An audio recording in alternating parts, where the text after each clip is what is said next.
Calculating resistive and resistive inductive AC series circuits. What we're going to be looking at with this one is a circuit that has more than just a purely resistive and a purely inductive component. So first step, let's get some information here. First part, we are going to have a 120 volt AC circuit, 60 hertz. We're going to have a 25 ohm resistor. And in addition to that, we are going to have a 600 millihenry inductor or coil that is operating at a power factor of 0.4 lag. Okay, so what's important about this is that my inductor is now, it's a coil. And I've said coil because the coil has inductive reactance and resistance.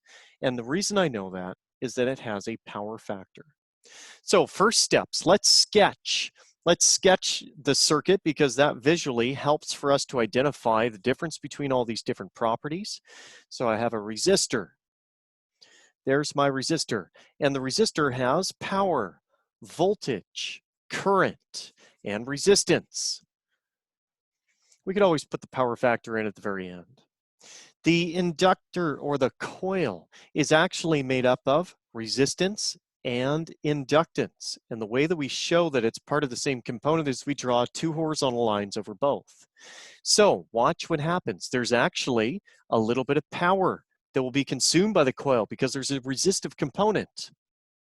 And what about the inductor component? There is going to be a bit of VARs. There would be a voltage that we could theoretically, and this is theoretical, across the resistive component. In reality, we wouldn't be able to do that, but we'll still list it because it eases our calculation burden. I, the amount of current that flows through. And then R, the amount of resistance of the resistor, and the amount of XL of the coil. Now, to make this a little bit easier, what we then do is we combine these values to determine the actual coil. The coil is going to have an S, the VA, which would be a combination of those two. It will have a voltage across it, a current through it, and then remember Z, because the coil is made up of both resistance and XL. And then finally, there will be a power factor of the coil. First things first, let's enter in all the totals. So totals would be of the circuit, S total, which is the VA, E total, which is the voltage, I total, total circuit current, Z total of the whole circuit, and then power factor total of the whole circuit. Before we can calculate many things, we need to know some more about the coil. And so in order for us to evaluate the coil, what we're going to do is create an impedance diagram or impedance triangle for the coil itself. The impedance triangle is going to look like this. And I'm going to first use my calculation of 2 pi FL to work out the XL value. I've got a resistance value, and I also have a Z. So XL is equal to, we know that 2 times pi times F times L will give me this value. So 2 times pi times F times L, so 2 times pi times F, which was 60 hertz, times L in inductance, which is 0.6 henries, gives me 226.19 ohms. And I can put that down here, 226.19 ohms. Great. What about the resistance and the impedance of the coil? Well, the resistance of the coil, the resistance is going to be found by using some other information. So remember, the power factor was given here. The power factor of the coil was 0.4.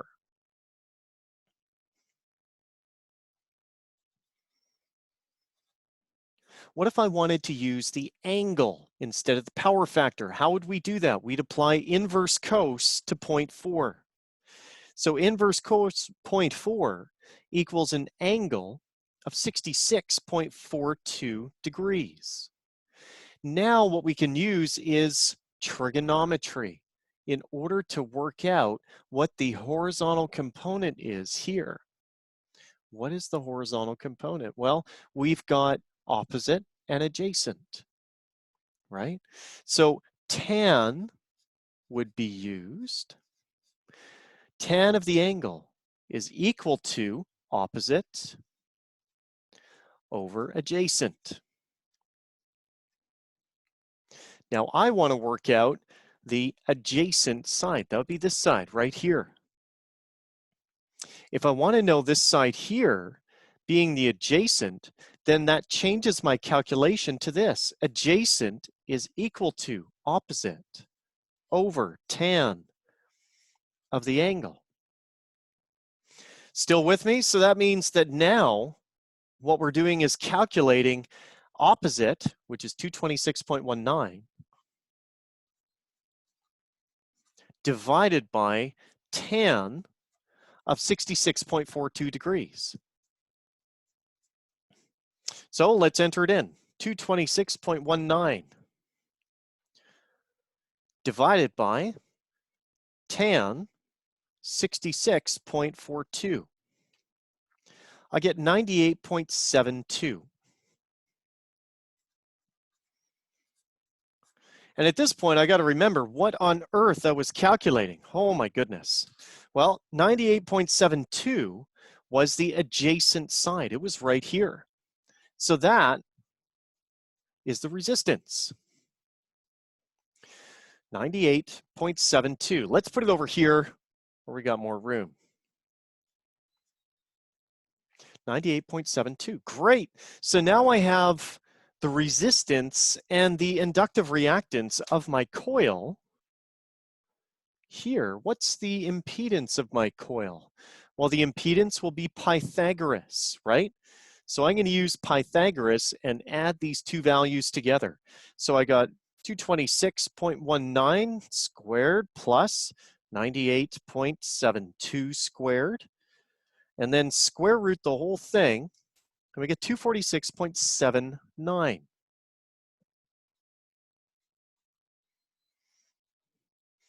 $246.79. Okay, so 246.79 ohms of impedance for the coil. What was the power factor of the coil? We already had that, 0.4. Excellent. All right, so next step, let's look at some of the other values that we can then calculate. So I need to put in here 25 ohms into my diagram and the 120 volts, right? So 25 ohms and 120 volts here. Great. First step, let's calculate the current. How do we calculate current? We need to know impedance of the entire circuit. Question, can we take the Z value and add it to the R value? I don't even know why I asked because there's no one here to answer. I'm just going to tell you no. No, you can't. That would be totally wrong. You cannot add directly items that are at different perspectives or angles on a triangle. So we can't take the Z here, which is at 66.42 degrees, and add it to 25, which is resistance. That would be at 0 degrees. That wouldn't make any sense at all. So what we have to do in order to evaluate the total current is we have to create a triangle for the whole circuit. So I'm going to draw a triangle on the next page, and then I'm going to bring this page back. So here is total circuit, impedance. Total circuit impedance, and we said we have something that looks like this. And I'm going to draw like the bumps on it. There's my inductive. Now watch what I'm doing on the bottom there. My impedance triangle includes inductive reactance, which we know is 226.19 ohms. but it also has resistance from the resistor and the coil. So the resistance of the resistor was 25 ohms. We're going to add that to the resistance of the coil, which was 98.72. And what that gives us is the total amount of resistance of the circuit.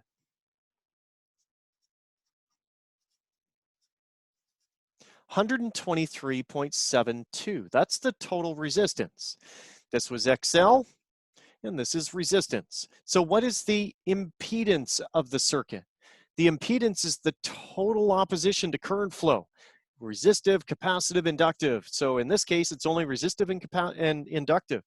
So let's do Pythagoras. 226.19 squared plus 123.72 squared. Square root of the whole thing, we get 257.81. And that is Z, total of the whole circuit. 257.81. Okay, well, let's take that back to this diagram here. And we said we had 257.81.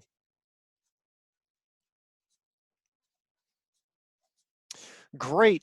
Now that we've listed all the information in such an organized fashion, look at how easy it is for us to start calculating values here. So let's work out the current. Current is Ohm's law, isn't it? So Ohm's law is I is equal to E over ohms. 120 divided by 257.81 gives me 0.465 amps. What about the total S of the circuit? Could I calculate that at this time too? I certainly could. I certainly could. So E times I. E times I will give me S of the total circuit. So 120 times 0.465 gives me 55.8. VA, right? Because these are totals. If I take the total impedance, total current, total voltage, I get total power, which in the power world is represented and measured by VA, volt amps. All right, well, let's work out the rest of the values throughout this circuit. What about the current value that flows? Once I know the current in a series circuit, I really know most of my path, and I can calculate most items. I'm going to place it everywhere that it is true. Whoops. 465 amps. There we go. My apologies. And how about down here? 0.465 amps. All right, now that we have these values, let's work out the voltages using Ohm's law, and then let's work out the powers using our power formulas. Ohms times amps, 25 times 0.465 gives me 11.62 volts. Ohms times amps, 98.72 times 0.465 gives me 45.9 volts. 226.19 times 0.465 amps gives me 105.17 volts. And then down here, what's the actual voltage across the whole coil? Well, 246.79 times 0.465 gives me a voltage of 114.75 volts. All right, so now let's work out the power for each one. Power in watts again, VARs, VA. So I'm going to choose to calculate E times I. E times I will give me the watts of power if I take the current through the resistive component and the voltage across the resistive component. So 11.62 times 0.465, 5.4 watts. 0.465 times 45.9 volts, 21.3 watts. Almost slipped up there. Current times voltage, so 0.465 times 105.17 equals 48.9 VARs. What would be the combined total of VA of this coil? Could I take these two numbers here and combine them with Pythagoras? Of course you could. That would totally work. We could do 48.9 squared plus 21.3 squared, and then square root the answer. What about the voltage that we had down here? 114.575. Could we have taken this voltage and Pythagoras done an addition with a right angled triangle? For sure, would have ended up with 114.75. So let's calculate current and voltage. 0.465 times 114.75 gives me 53.35 VA. Great. Okay. Last item, let's prove that all of these power values actually work together. We calculated 55.8 VA total of the whole circuit. Let's prove that with a power triangle, and then let's evaluate the power factor of the entire circuit. Okay, so we'll go back to this, and then we'll come back to the original circuit. Let's do a power triangle this time. Power triangle will have a vertical component. I'm going to draw the inductor, and then there are two resistive components, and I'm going to complete it back up here. This would be Q, this would be P, and this would be S. So Q, what was the total Q? It was 48.9 VAR. What was the total power? Well, the power is going to be the watts from the resistor plus the watts of the coil. So that means the resistor had 5.4 watts, and the coil had a wattage of 21.3. So that gave us, let's see, 5.4 plus 21.3, 26.7 watts of power. If I use Pythagoras here, 26.7 squared plus 48.9 squared, square root the whole answer, we get 55.71.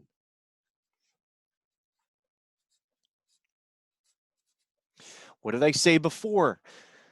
This is the total value of S in the circuit.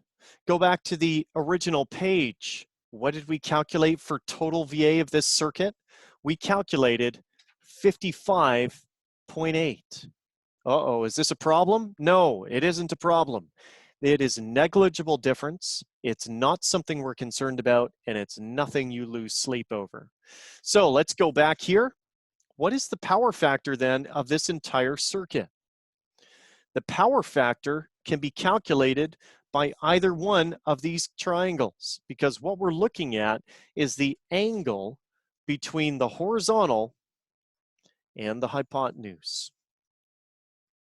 The horizontal and the hypotenuse. So first one we could look at is this one. The horizontal would be 123.72. So if we used impedance, we would have 123.7 divided by 257.81. That would mean the power factor of this circuit, 123.7 divided by 257.81, 0.47. What would this be? Lag. What if we used power instead? Well, power would have been our 26.7 watts divided by 55.71 VA. So 26.7 divided by 55.71 gives me 0.47. Again, it does not matter which one you choose to use. From here on in, I'm probably going to deviate and only use the power triangle to determine the power factor, because that is the one that remains consistent when we go from series circuits to parallel circuits. All right, so we got 0.47 lag. Let's just, at this point, convert this to an angle. And remember, the way that we do that, converting this to an angle, is we apply inverse cos to this numeric digit. Inverse cos, 0.47, gives me a degrees of 61.96 degrees. All right, so hold on to that number. We're going to use it in a moment here. All right, so let's go back to our original diagram here. Power factor, we've just worked that out, is 0.47. Lag. And it appears as though we have calculated absolutely everything. So now let's provide this information onto a phasor diagram to represent the two component voltages and also the source voltage.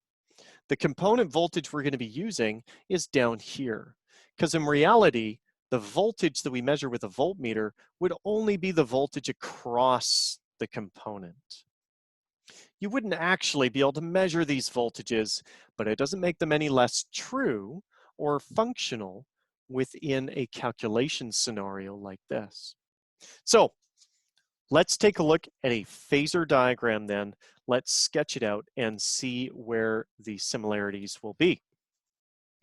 First things first, we need to have a source voltage value, and also, well, let's just start with the Cartesian plane, shall we? There's my Cartesian plane, and we have, what values do we have for our particular circuit? I'm going to go back to it. Looks like we have a total current of 0.465 amps.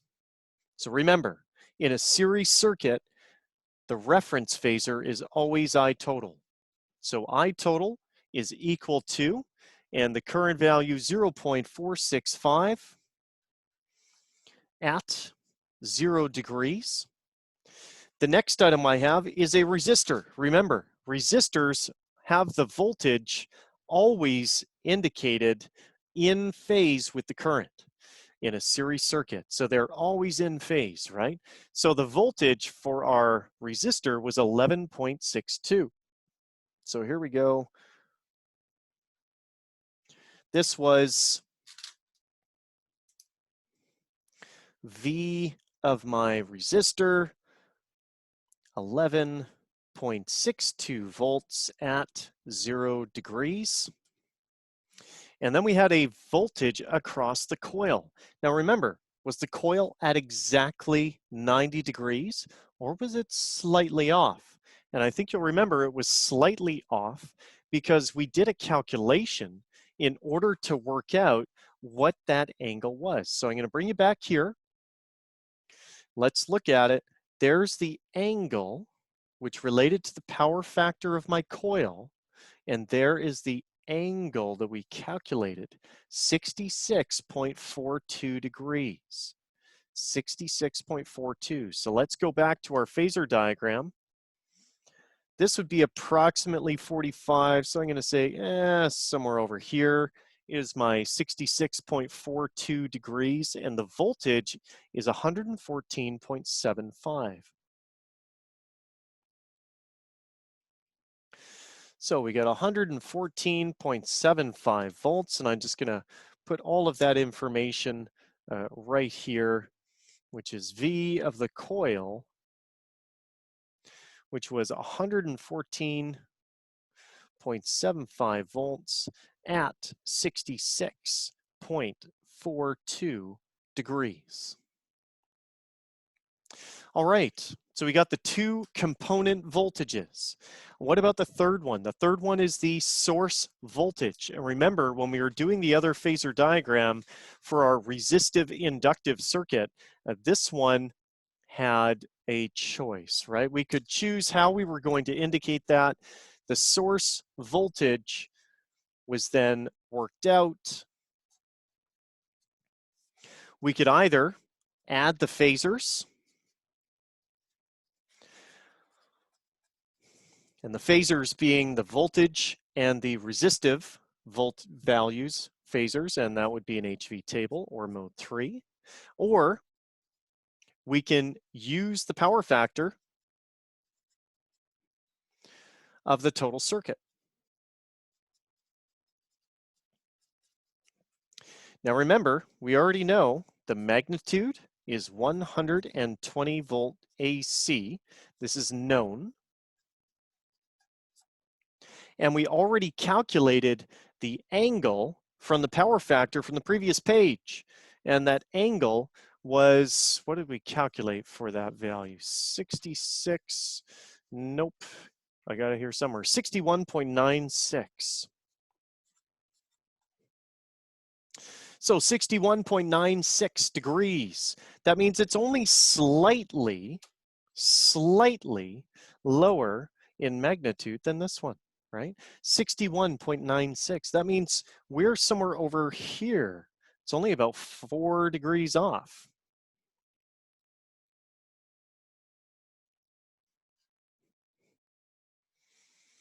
So here is my voltage.